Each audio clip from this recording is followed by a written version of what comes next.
Hi, everyone. If you hear any noises in the background, it doesn't matter where I go in the house, you'll still hear it. What I called the drug house, I think I called that in previous episodes, the house across the street where the family had gotten foreclosed on. I think I mentioned that the parents left about a month ago because that's when they were supposed to. And then the son and the son's girlfriend just stayed in the house and squatted. And so meanwhile, flippers bought the house and they were unable to go work inside. So they had to start with the outside first because the two refused to let them in the house. And the whole squatters' rights thing can be annoying, but they finally have been evicted.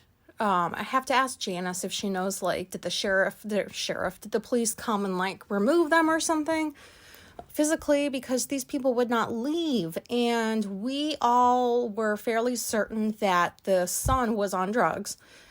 I'm positive he was, because, like, drug cars make sounds, like there's certain sounds drug cars make, and when you hear the same car driving around at like 1:30, 2:30 in the morning, what the fuck else are they doing? So Janice had gone into the house. The flippers let her in to just because she was curious. She's been living across the street from that house her entire life. That family that moved had been living there for 20 years. So Janice had always wanted to see what the fuck does the inside of the house look like, because they were crazy. They were screaming all the time. They were just like that family on the street that nobody really cared for. So she takes this like 2-minute video, and oh my God, he's definitely addicted. And I feel bad because like at the same, like the house was disgusting. It was just gross. It was just fucking gross. Things were everywhere. But I felt more sad than repulsed when I watched the video, because like I worked in the addictions field for a while, and that was not the son and the girlfriend. Those were two addicts that were living that way. And I feel bad because just addiction just ravages people. And he's been stuck in addiction for years. I mean, at least ever since we moved here, which was like a decade ago. But anyways, so as sad as that is to see, I'm also happy to see them go, because I've never liked them in the neighborhood. I don't know. They don't seem like they fit here. And I know that sounds rude and mean or whatever, but like, we don't live like that. We don't scream. We don't punch holes in walls and DV and all that stuff. Anyways, so there's that. And then my spree addiction's getting worse because I went onto Amazon. Remember I said that I ordered 4 boxes? I have 1 left. Well, 1 1/4. And I thought, there's no way that after 4 boxes of spree, I'm going to want any more. But I do. So what I did was I went on Amazon and I got another of the 4 boxes of spree and a candy dish. Like, fuck. I've never had a candy dish. I always equated candy dishes with like older people. And, like, I am an older person, so I want a candy dish because I'm tired of these fucking boxes. Anybody ever eat candy and they have that cut on the side of the box and you're supposed to just kind of like let the candy come out the side? Anybody ever try eating Nerds that way? That shit doesn't come out neatly. It gets everywhere. And I don't understand why they don't just on the top of the box where you would open it, put like what is that thing? Like when, I don't know if they still sell it like this, but those big old things of salt used to have that metal thing that like it acted like a pourer, or they poured the salt and then you pushed it back in the thing. I don't know how to describe that. I hope you know what I mean. But why can't they get one of those for candy? Like, make some cheap plastic version or something, because this side of the box bullshit is not helpful. And so I wanted a candy dish because I was like, if I still have to eat this spree, and yes, I have to. I can't not eat it. Like, this is a problem. But if I still have to eat this spree, I'm not going to keep trying to eat it like what I do is I take the box, I'm holding one now, and then I cut it halfway because everybody knows that boxes and bags of food are always like half air, which is stupid. So I cut the box in half and I just, eat a handful at a time like that. Not that any of you cared, but it's gotten to the point where I'm like, yeah, I want a candy dish now. Let me put that shit in a candy dish. What the fuck? I think, was that all I had to say for an update? I had ramen a few days ago. And then I ordered bulgogi. I love it. Love, love, love bulgogi. I got that in the desert when I was deployed. They had some food shacks is what they were called in the desert. You had a food shack for McDonald's, for Burger King. And then there was a Korean food shack. And that was when I was introduced to real authentic bulgogi. And oh my God, it's so good. So about once or twice a year, I order out from a restaurant because that stuff's not cheap. And I'm not going to tell you how much it costs. Just it's a little bit more than the ramen. And I ordered one the one night, and then the other night I went ahead and ordered it again. And I realized that a pattern was starting to develop, and so I had to cut that shit off real quick because that would be a really expensive whatever fixation. I don't know. So all that randomness aside, I really did get on here today to talk about mouses. I don't know why I have a hard time with like the singular and the plural of the word. I often say like mices or mouses. I don't have to say that. So if I say that, sorry. And also just keep in mind that, I don't work the way that I talk or think, like my work, when I work on books, I know the difference between a mouse and mices and mouses. I know that there's no such thing as mices. Okay. Anyways, so this is about a mouse. This happened last night. Oh no, wait, I had something else I wanted to talk about. Sorry. Have you guys ever seen, for those of you who live in the States, I don't know if this show is available overseas, but it's called The Ugliest House in America. I love that show because I'm not good with names. I forgot her name, but the lady that hosts it is so fucking funny. She was in that show, Good Girls. I think that's what it was called. She's hilarious. And I love that show. So I don't remember if I've said this on here before, but if anybody has ever seen The Ugliest House in America and they get to those houses where there's just these odd collections, like one of the houses had birds everywhere. Everywhere. And then another house had like cherub angels everywhere. It was just this house of like fucking angels, sculptures of it, paintings of it, all kinds of stuff, like just these weird little collections, and that they would make the show, The Ugliest House in America. And, I suspect that the people who owned the house before it was bought by the new people who want to like get on the show, the ones who ordered it and made all of those decorations the same, I bet were autistic.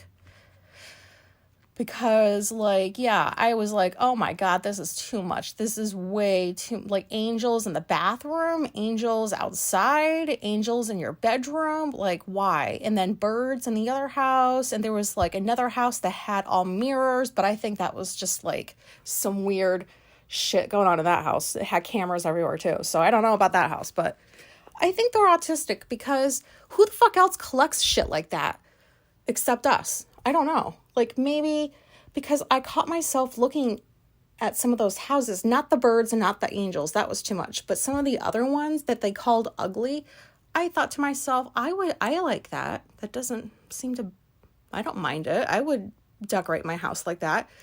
And then I'm like looking around and I have like skulls everywhere and I have my own little collections, and I don't know, like I know it's not the same thing because the whole house is not the way. Like the whole house doesn't have it everywhere. But like I wonder if those were autistic people that lived in those houses and decorated those houses, and then when they sold them, I wonder how they felt when they saw their house on the TV show.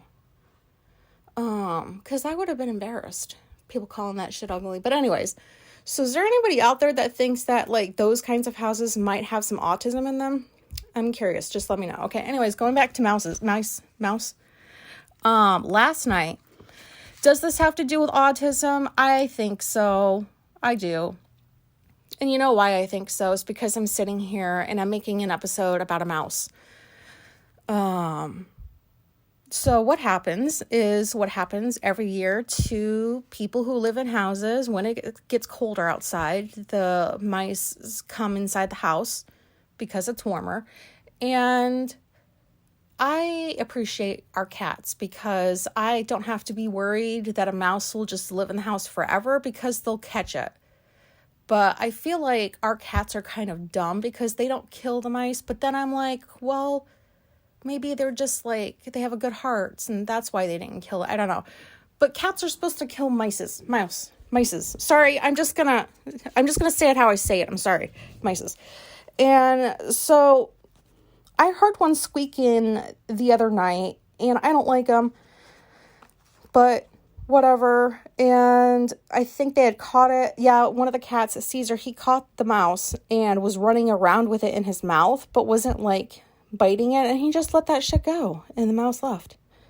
And then the mouse reappeared last night and Morpheus caught it, and it was this little baby mouse, and I heard it squeaking, and then he got behind some of the furniture and I didn't see him or the mouse. And I was like waiting, and Alicia's in bed at this point. She had gone to bed like 20 minutes prior to this happening.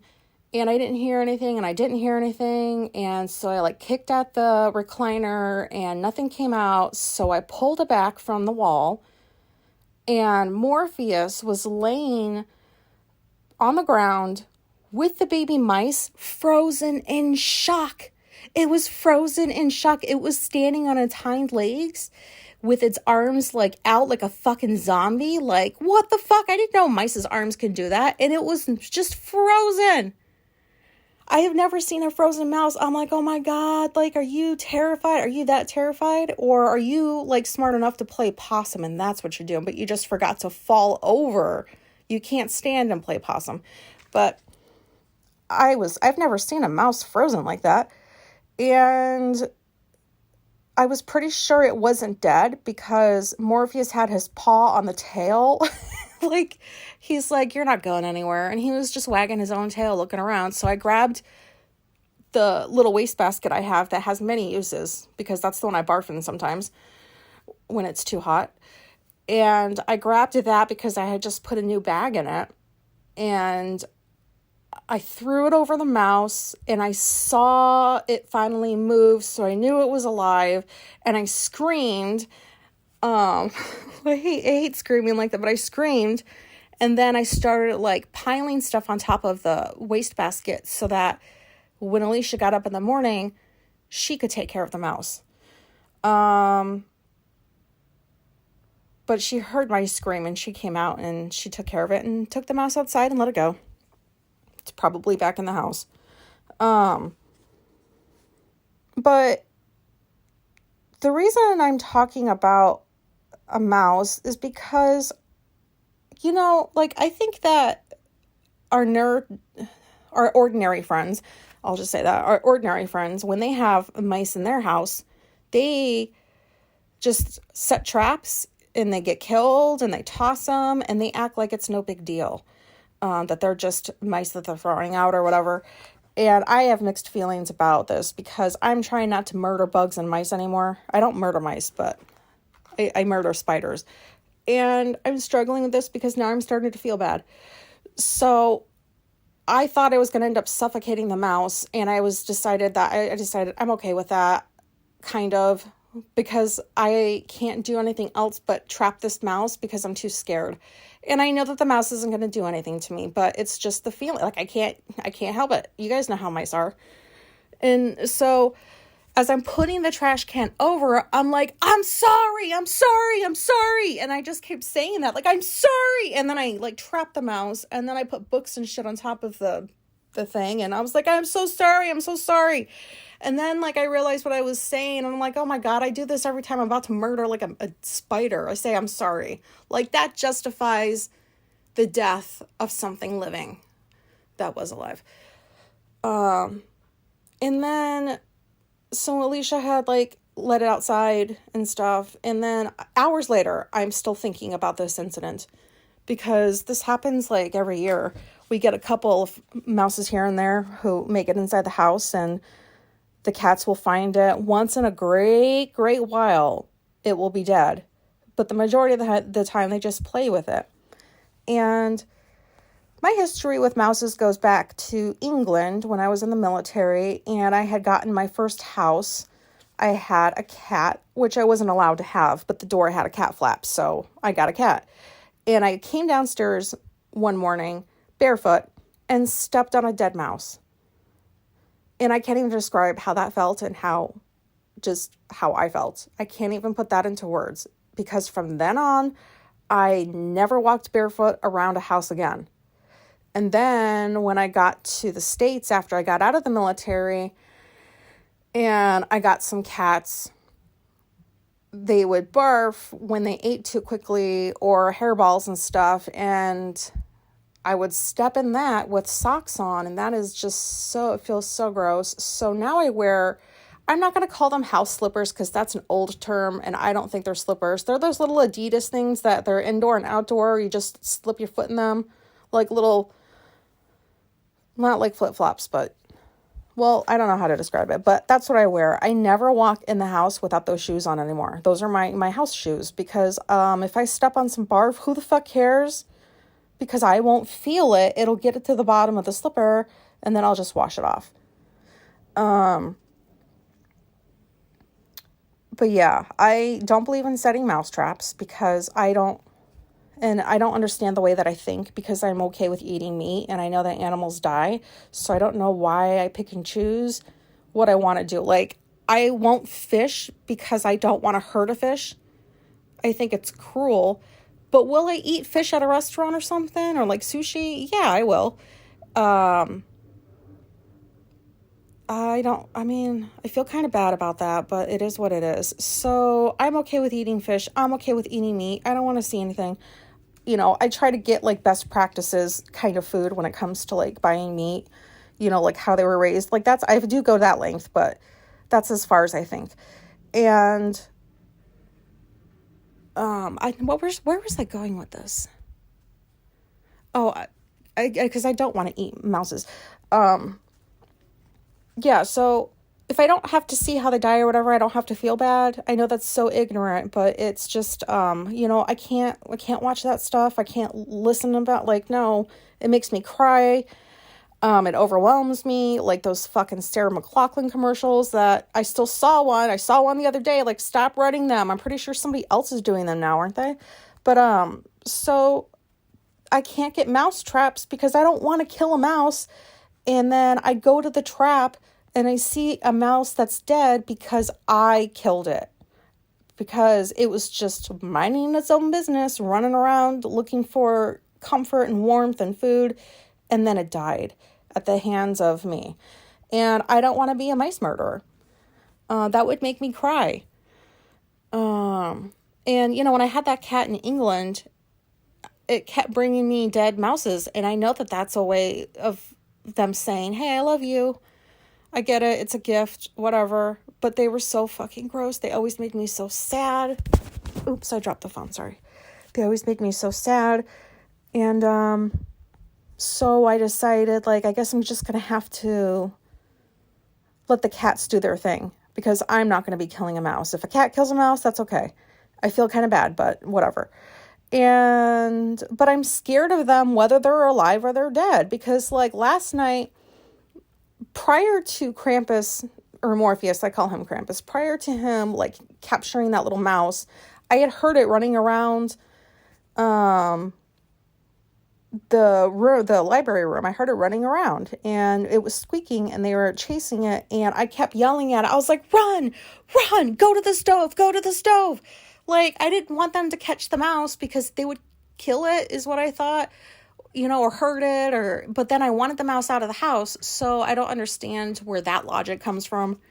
But I was like, please mouse, just run for your life. Go to the stove. I'll throw some cat food under there. Hang out. That's where all the other mouses go when they come in during the winter. They go under the fucking stove.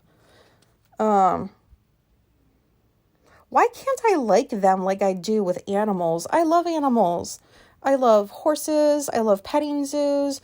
I love anybody's animal. I don't really like spiders or mice, and I wish I did. I had this one friend, well, she was a coworker years ago. I never met anybody like her, but we would get like these bugs that would crawl into the building, and like one day there was this huge ass spider just moseying on down the hallway, and she picks it up with her hands and just talks to it and like walks it outside and sets it free. And I was like, why can't I be like that? Like, why can't I be like a bug whisperer? I'm a cat whisperer. Why can't I be like a bug whisperer and like love things that are creepy like she does? This is just, I don't know. And like this has got to be an autistic thing, right? Like I'm doing a fucking episode about a mouse. Like, am I crazy? I think I am. I just spent over 20 minutes. Well, in all fairness, I think 10 minutes was like tangents. But still, I spent all this time talking about a mouse because I'm still thinking about it. Even though Alicia caught it and she let it outside, I was like, uh-oh, where's it going to go? Is it going to come back in? Like, how badly did it get hurt? It was standing, so it couldn't have gotten that hurt. And is it going to just be traumatized for the rest of its life? And then I was like, why am I thinking this way about a mouse? Like, mice don't... But then I'm like, well, isn't that judgy? Like, mice can get traumatized, can't they? But I don't know. And then I would go into a spiral, and in my mind, I would have written a whole fucking book about that mouse's life. Whether it lived or died, I would have written a book about it in my head. Oh, I needed to just get that out. Okay. I'm so sorry. I really, I feel like if I just did an episode about this mouse bullshit, I would stop thinking about it because I went outside to go to the store today and I knew that the mouse wasn't going to be there because it was still alive. And if it was dead, something else would have come along and eaten it. But I was looking around and I was like, I'm so sorry, little mouse. I'm so sorry. And I'm whispering out there in broad daylight to something I can't even see. I'm like, I'm so sorry, little mouse. Does this sound like I'm nuts? Yeah, I don't know. I mean, I'm conflicted about this because on one hand, I don't mind having a mouse in the house. Because they tidy up too. Sometimes when the cats get their food everywhere, they're too lazy to eat it up off the floor. And so when I know that we have a mouse and pieces go missing, I'm like, thank you for cleaning up and you're welcome for the dinner. So they're helpful. But then I'm always afraid that they're going to come at me or something. I don't know. It's just got this fear of mouses. And I know that it's not an abnormal fear. A lot of people don't like them. But I want to like them. Does anybody know, do I need exposure therapy? Do I need to be put in a room with a bunch of rats or something? Do I need to hang out in New York City for a couple of days? Because there's a whole bunch of fucking rats down there. Maybe I'll use a little self-exposure therapy and then I will be a mouse whisperer. I don't know, but I don't want to be a killer anymore.